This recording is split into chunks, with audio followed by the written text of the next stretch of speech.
নমস্কাৰ স্বাগতম জনাইছো টাইম 8লৈ আৰু এই মুহূৰ্তত জনাইছো এটা গুৰুত্বপূৰ্ণ খবৰ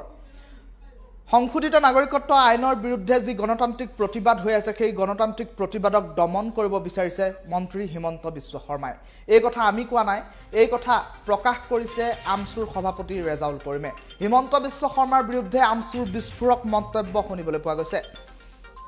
আৰু গণতান্ত্ৰিক প্ৰতিবাদক দমন কৰিব বিচাৰিছে হিমন্ত বিশ্ব শৰ্মাই এই ধৰণৰ মন্তব্য কৰিছে আমছুৰ সভাপতিয়ে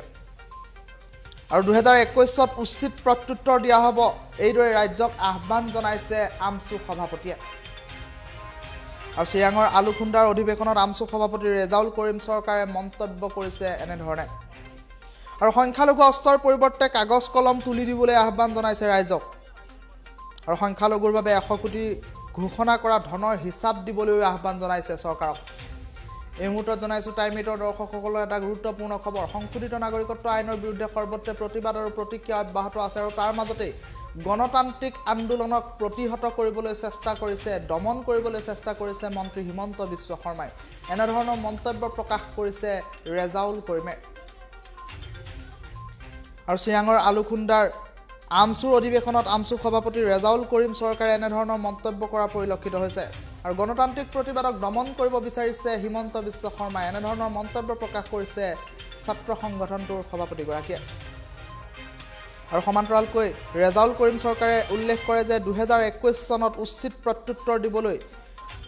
সাজু আছে ৰাইজ এনে ধৰণৰ মন্তব্য প্ৰকাশ কৰিছে এই মুহূৰ্তত ৰেজাউল কৰিম চৰকাৰৰ মন্তব্য আহি পৰিছে টাইম 8ৰ দৰ্শকসকলক এই মন্তব্য শুনাই লৈছো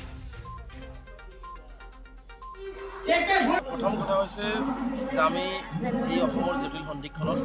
আমি কোনো ধৰ্ম জাতি ভেদ সকলো পাহৰি এক অসমীয়া জাতি হিচাপে আমি নাগৰিকত্ব সংশোধনী আইনৰ বিৰোধিতা কৰি আহিছোঁ আৰু আহিবলগীয়া দিনবিলাকতে কৰিম কিন্তু বিজেপি চৰকাৰে যি ধৰণে ভাগ বতৰা আৰম্ভ কৰিছে যি ধৰণে তেওঁলোকে প্ৰলোভন দিয়া আৰম্ভ কৰিছে এইটোতে প্ৰমাণ হয় যে হিমন্ত বিশ্ব শৰ্মা বা সৰ্বানন্দ সোণোৱাল এতিয়া আতংকিত হৈছে ভয় খাইছে কাৰণ তেওঁলোকে ইতিমধ্যে অসমখনক অসমৰ ভাষা সংস্কৃতি তেওঁলোকে নৰেন্দ্ৰ মোদীৰ ওচৰত বিক্ৰী কৰিবৰ কাৰণে বা বিদেশীৰ ওচৰত বিক্ৰী কৰিবৰ কাৰণে তেওঁলোকে ঠিকা লৈ থৈছে গতিকে যেতিয়া অসমবাসী ৰাইজে বুজি উঠিছে অসমৰ ৰাইজে স্বতঃস্ফূৰ্তভাৱে ইয়াৰ বিৰোধিতা কৰিছে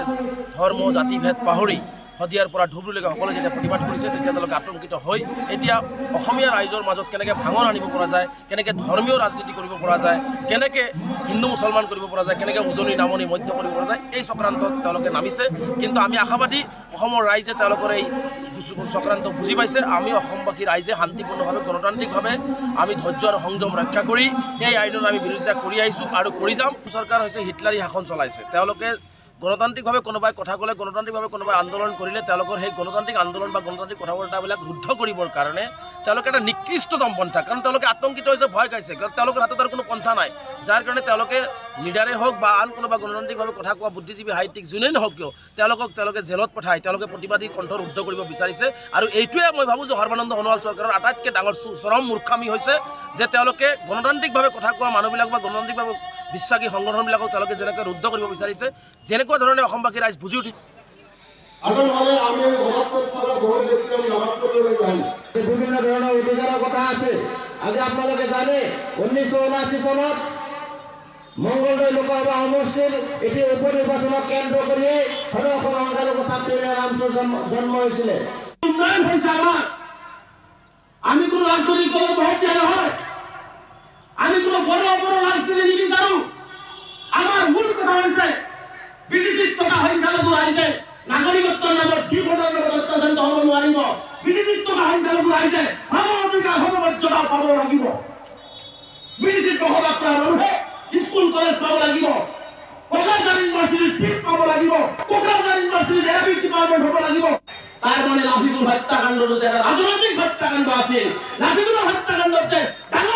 বন জড়িত হৈ আছিল এই কথাবিলাক প্ৰমাণ কৰে CBI আজিলৈকে তথ্য আঁঠুৱা কৰিব নোৱাৰে আমি একে ভোট দিছিলোঁ আৰু গুলি কৰিবৰ কাৰণে আমাৰ ল'ৰা ছোৱালীৰ হাতত